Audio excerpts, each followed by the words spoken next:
So hello everyone, आज हम लोग स्टार्ट करते हैं विद जर्नल एंड लेजर। और तो what is ledger, what is journal guys?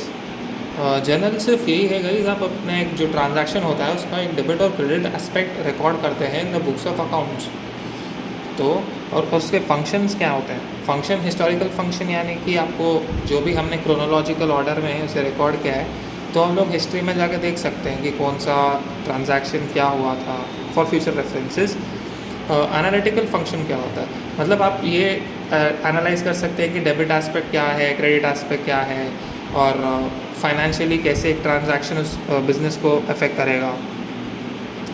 What is recording function? Recording function ये होता है गाइज कि आप जो भी ट्रांजैक्शन होते हैं आप वो उस अकाउंटिंग प्रिंसिपल को से जुड़ के आप उस चीज़ को रिकॉर्ड करते हो। मतलब यानी कि जैसे for example you are supporting the transaction by a narration, मतलब आप पहले तो उस चीज़ का डेबिट और क्रेडिट एस्पेक्ट रिकॉर्ड कर दोगे, पर नीचे नरेशन भी लिखोगे, यानी कि एक सिंपल लैंग्वेज टर्म्स में कि ट्रांजैक्शन का एक summary gist with in 1 line और 2 लाइन्स। Advantages of journal.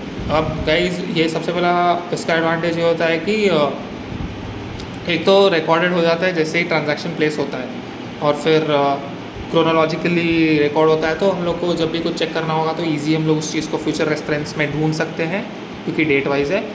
और लेजर पोस्टिंग में हेल्प करता है। लेजर पोस्टिंग आप आगे समझोगे कि कैसे हेल्प होगा, क्योंकि डेबिट और क्रेडिट के एस्पेक्ट को लेकर ही वो बनता है, तो वो ईजी बन जाएगा। आपका जर्नल बन गया तो लेजर ईजी बन जाएगा। Any mistake in ledger can be easily detected with the help of journal. कोई भी अगर मिस्टेक लेजर में होती है तो वो हम लोग उस चीज़ को हम लोग जर्नल से पकड़ सकते हैं, जर्नल बुक में आके। और इसका फॉर्मेट होता है गाइस, डेट होता है, पर्टिकुलर्स का कॉलम होता है, वाउचर नंबर होता है, लेजर फोलियो, डेबिट और क्रेडिट। डेट में आप आ जाएगी ट्रांजैक्शन की डेट, पर्टिकुलर्स में आपका डेबिट और क्रेडिट एस्पेक्ट का जो रिकॉर्डिंग है वो आएगा और नरेशन के साथ। वाउचर नंबर गाइस, वाउचर का नंबर है, जो भी ट्रांजैक्शन का वाउचर है उसका नंबर।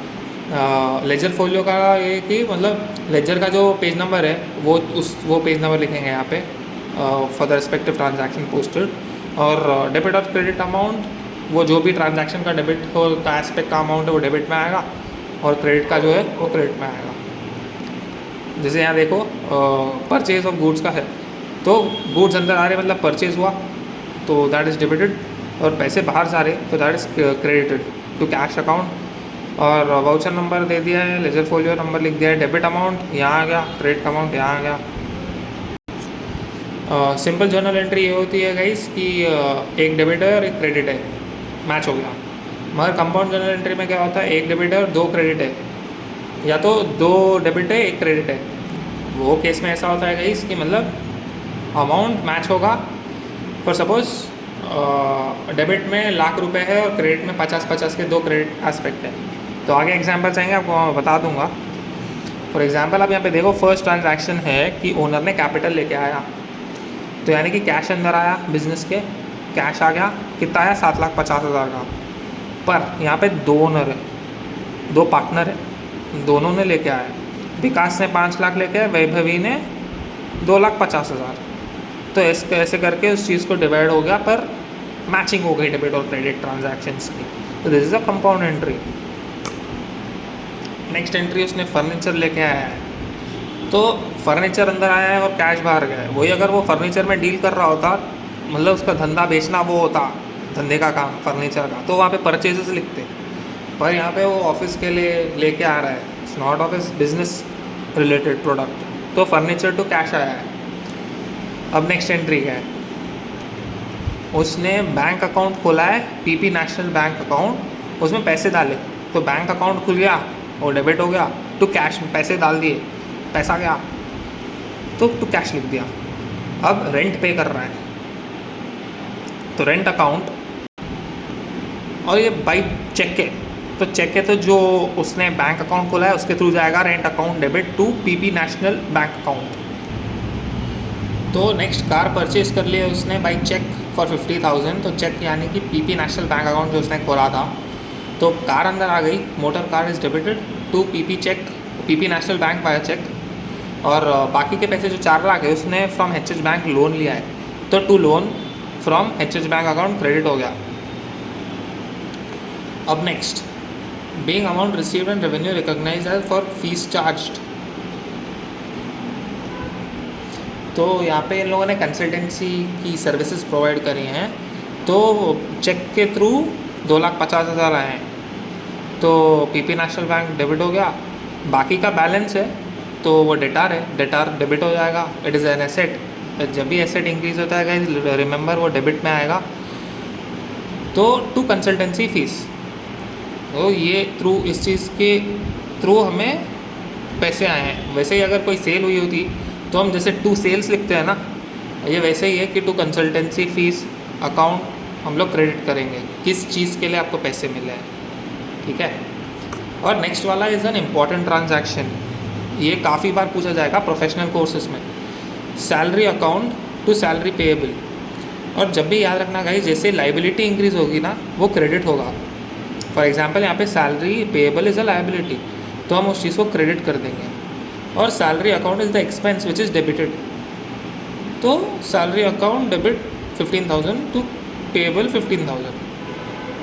वैसे ही अगर सैलरी पेड होता, मतलब पे कर दिया उसने, तो सैलरी अकाउंट टू कैश होता, पर यहाँ पे लाइबिलिटी होगी तो हम लोग पेएबल लिख रहे हैं क्रेडिट साइड पे, ठीक है।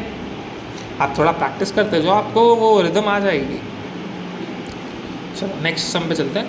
प्लांट, यहाँ पे ओनर ने प्लांट, बैंक और स्टॉक लेके आया एज अ कैपिटल, तो उस चीज़ जो भी वो लाता है उस चीज़ को डेबिट करके क्रेडिट करते हैं टू कैपिटल, ये याद रखना, ठीक है। तो यहाँ पे हमने plant, bank, stock to capital करके हमने लिख दिया। आप ऐसे समझो कि एसेट इंक्रीज हो रही है तो उस चीज़ को डेबिट कर दिया, capital will come on liability side, तो उस चीज़ को हम क्रेडिट कर देंगे। नेक्स्ट एंट्री नेक्स्ट क्या है, purchases of furniture for resale.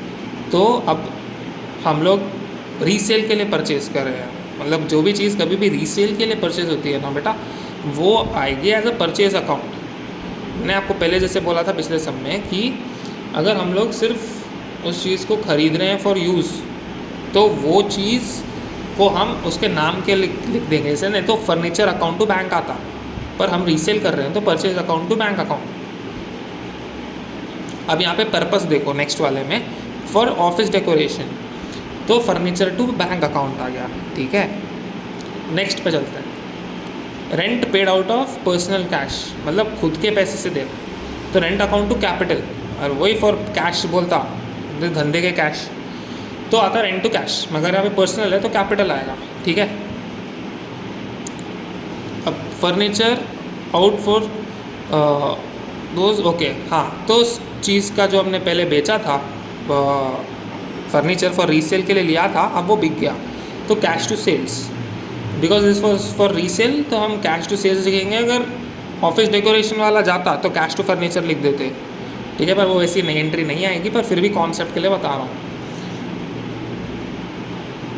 चलो नेक्स्ट पे चलते हैं। Being salary paid to mister X, salary expense है तो उस चीज़ को डेबिट करेंगे टू बैंक अकाउंट, अगर बैंक के थ्रू है, और कैश के थ्रू है तो सैलरी टू कैश।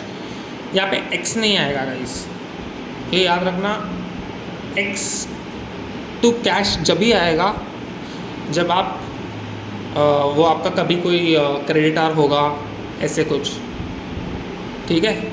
आगे और केसेस देखेंगे, आप समझ जाओगे। परचेज अकाउंट, अब जैसे परचेज है, परचेज टू कैश, और सेल्स है तो सेंड, मतलब क्रेडिटार, डेटार टू कैश, जो डेटार टू सेल्स। जैसे यहाँ पे हमने सेंड अकाउंट, मिस्टर सेन से हमने मिस्टर सेन को माल बेचा क्रेडिट पे, तो मिस्टर सेन टू सेल्स। अगर कैश सेल्स होती तो हम मिस्टर सेन नहीं लिखते, कैश टू सेल्स लिख देते। हम मिस्टर सेन लिख ही इसलिए रहे क्योंकि हमें उससे पैसा आना है, तो उसका अकाउंट रखेंगे ना हम उसके नाम का, वरना क्यों रखेंगे। Returns inward account, returns inward यानी कि गई सेल्स हुई थी, वो माल वापस आ गया, तो जब वापस कोई चीज़ आती है तो उस चीज़ को हम डेबिट करेंगे जो अंदर आ रहा है, और जो जिसने भेजा है उस चीज़ का अकाउंट हम लोग क्रेडिट कर देंगे, तो यानी कि सेन के अकाउंट से आया तो उसको क्रेडिट कर देंगे। Cash receive from mister Sen, discount allowed भी है उसमें, तो हमने अगर उसने, हो सकता है कि इसने अर्ली पेमेंट कर दी हो या कभी भी कैश डिस्काउंट जो भी मिलता है उस चीज़ को हम डेबिट कर देते हैं, कैश जो आया, और फिर जो एक्सपेंस हमने लिया डिस्काउंट अलाउड, और किसको दिया तो मिस्टर सेन, वो क्रेडिट हो रहा है। अच्छे खासे हमने एग्जाम्पल्स प्रैक्टिस कर लिए हैं जर्नल के।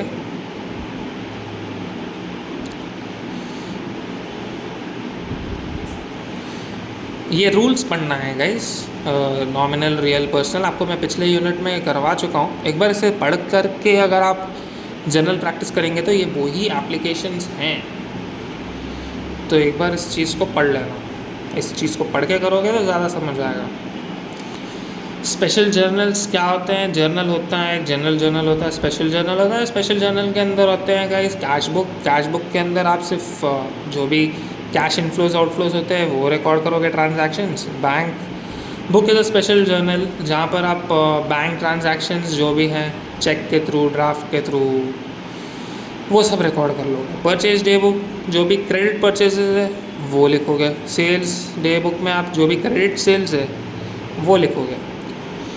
परचेजेस रिटर्न बुक में जो भी आपने परचेज़ किया था आप वो वापस कर रहे हो वो आएगा। सेल्स रिटर्न में जो भी आपने सेल करी थी, जो भी वापस आ गया माल, वो उसके रिगार्डिंग आप चीज़ें लिखोगे, ट्रांजैक्शंस।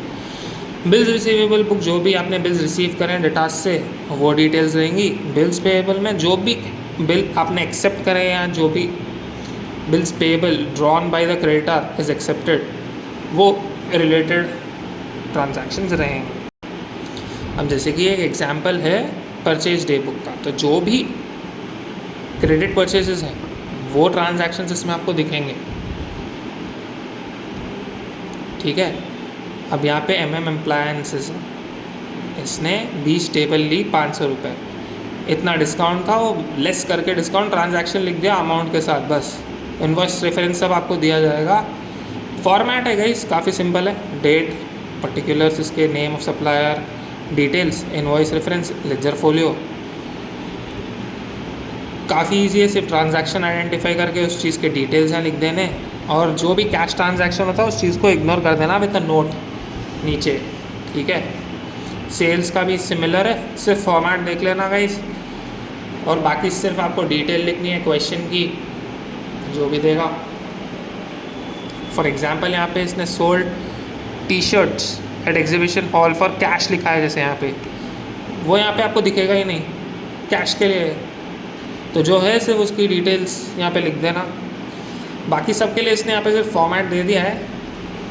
लुक्स अनइम्पॉर्टेंट पर बहुत ईजी है, तो एक बार देख लेना, 2 मिनट ही लगेंगे, ठीक है। कॉन्सेप्ट समझ गए हो, करके आ जाओगे। अब ओपनिंग एंट्री गाइस, अब जैसे कि आपका अकाउंटिंग ईयर ख़त्म होता है, फाइनेंशियल ईयर जैसे बोलते हैं कि 1 अप्रैल से लेके मार्च 31 तक का होता है, तो जब आप मार्च 31 के बाद आप अप्रैल 1 में आते हो तो एक ओपनिंग एंट्री होती है guys, which shows you your assets and liabilities in a journal format. मतलब आप जैसे यहाँ देख सकते हो, कैश अकाउंट जो भी एसेट्स हैं उस चीज़ को डेबिट कर दिया गया है, और जो भी उसके लायबिलिटीज़ है उन चीज़ों को यहाँ पे हमने क्रेडिट कर दिया गया है। डेबिट, इनकी वैल्यूज़ यहाँ पे असाइंड हो गई हैं, and that's your opening entry. Closing entry ये एक एंट्री होती है at the end of the accounting year की, मतलब आपको पता तो चलना चाहिए ना कि मतलब आपका बैलेंस क्या है इनकम और एक्सपेंसेस अकाउंट्स का, तो ताकि मतलब मस्ट बी ट्रांसफर दैट आप उस चीज़ को ट्रांसफ़र कर सको in trading and profit and loss account, ताकि आपको पता तो चले आपका धंधा कहाँ है। तो यहाँ तक था गाइस आपका जर्नल। लेक्चर नेक्स्ट वीडियो में कंटिन्यू करते हैं, ठीक है। चलो मिलते हैं गाइस, जय श्री राम।